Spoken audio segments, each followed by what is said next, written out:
কারণ যে সমস্ত রিয়াকশন পাওয়া যাচ্ছে সেই রিয়াকশনে ইরানিরা যারা হয়তো একটু মডারেট ছিল তারাও কিন্তু এখন হার্ড লাইনে চলে যাচ্ছে। যেহেতু আপনি মানে সিভিলিয়ানদের উপরে হামলা হচ্ছে বেশি, সিভিলিয়ান ঘরবাড়ির উপরে হামলা হচ্ছে, পানি শোধনাগারের উপরে হামলা করা হচ্ছে। পানি শোধনাগার মানে জনগণের জন্য সুপেয় পানির ব্যবস্থা। ইরানের হেরিটেজগুলোর উপরে হামলা হচ্ছে। ইরানিয়ানরা কিন্তু তাদের ইতিহাস এবং তাদের হেরিটেজ নিয়ে অত্যন্ত গর্বিত। সে সাপোর্টার হোক বর্তমান প্রশাসন ব্যবস্থাপনার, অথবা তার এগেনস্টে হোক। তো সিরাজে হামলা হয়েছে, এইগুলো যেটা হয়েছে সে তো আপামর জনসাধারণের যে একটা হয়তো একটা সেকশন যে এই রিজিম নিয়ে খুশি বা সন্তুষ্ট নয়, তারাও কিন্তু ক্রমেই, যেটাকে আমরা বলি দেশত্ববোধ, সেই দেশত্ববোধে জাগ্রত হয়ে তারাও কিন্তু বিপক্ষে চলে গেছে। তার মধ্যে কিছু আছে, এমন তো নাই তারা, এবং যারা বাইরে চলে আসে ইরানিয়ান তাদের মধ্যেও আছে। কাজে এইখানে আমেরিকা চেষ্টা করেছিল একটা সেক্টেরিয়ান আপরাইজিং করার কুর্দিদের দিয়ে, কিন্তু সেটা তারা পরে দেখেছে যে কুর্দিদের পক্ষে এটা করা সম্ভব নয়, কারণ ইরানের কুর্দি খুব বড় একটা অংশ নয়।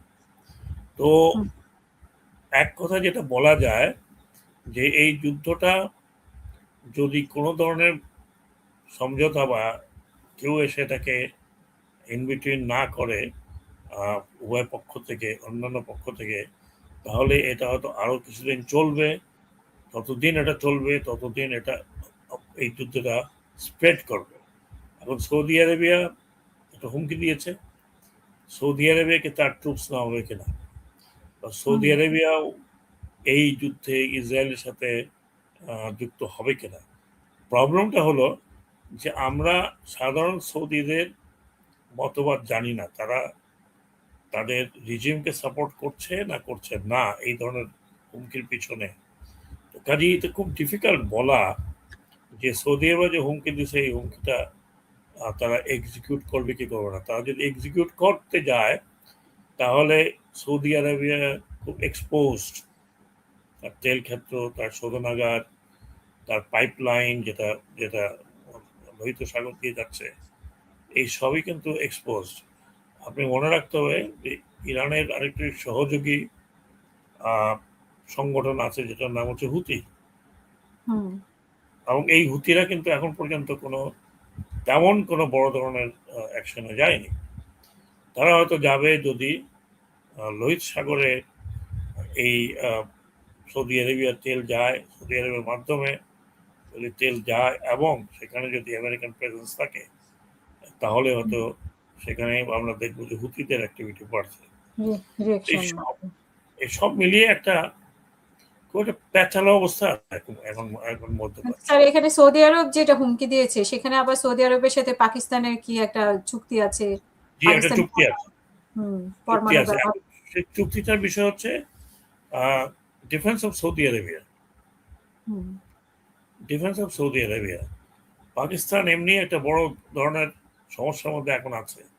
তারা আফগানিস্তানের সাথে এক ধরনের যুদ্ধই করছে, আফগান তালিবানদের সাথে, এবং এটা করাতে ঈদের জন্য 3 দিন স্থগিত করছে। ঈদের জন্য মানে ঈদের জন্য 3 দিন স্থগিত করছে, ঠিক আছে, দ্যাট ইজ ডিফারেন্ট স্টোরি। কিন্তু পাকিস্তানের অলরেডি ডাইভার্সন হয়ে গেছে আফগানিস্তানের দিকে, এবং আমার সন্দেহ আছে যে পাকিস্তানের সাথে সৌদি আরবের যে চুক্তিটা হয়েছে সেটা হচ্ছে within the Saudi Arabian periphery, সীমানার মধ্যে হয়তো ডিফেন্সিভ চুক্তি হয়ে থাকতে পারে উইথ ট্রেনিং অবধি।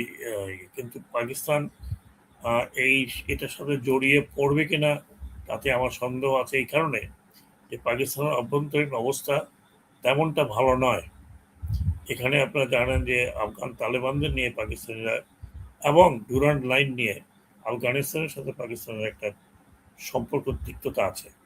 আর দ্বিতীয়টা হচ্ছে ইন্ডিয়া ইজ এ ফ্যাক্টর। ভারতের সাথে তালেবানদের আপনার সম্পর্ক অনেক ভালো।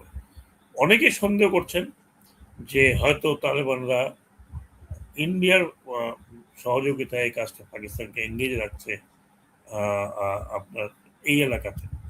এটাতে হুম, আরেকটা সমস্যা যেটা আমি দেখি, যেটা জিও পলিটিক্যাল ইস্যু হতে পারে হয়তো, হুম, হয়তো আমার আন্দাজও হতে পারে, বাট প্র্যাকটিক্যালি যেটা হচ্ছে, এটা পাকিস্তান আফগানিস্তানের মধ্যে এই যুদ্ধটা হওয়াতে পাকিস্তানের অ্যাটেনশন ডাইভার্ট হয়েছে এখানে। এবং আরেকটি বিষয় যেটা চীনের জন্য একটা ডিফিকাল্ট সিচুয়েশন হয়ে গেছে, হুম, কারণ চীনের যে একটা রুট ছিল পাকিস্তান হয়ে, আহ, আপনার বন্দর আব্বাস হয়ে ইরানে ভিতরে প্রবেশ করা, সরবরাহ লাইন খোলা, সেইটা একটা ডিফিকাল্ট হয়ে যাচ্ছে বলে হুম। মনে হয়। তা চীন তো একটা মধ্যস্থতা করছে বলে আমরা শুনতে পাচ্ছি যে এই যুদ্ধটা কিভাবে থামানো যায় বা ট্রাম্পও চীনের সাথে আলোচনা করছে, আবার রাশিয়ার সাথে আলোচনা করছে। তো এই আলোচনার কোনো অগ্রগতি হবে কিনা বলে আপনি মনে করেন কিনা? আহ,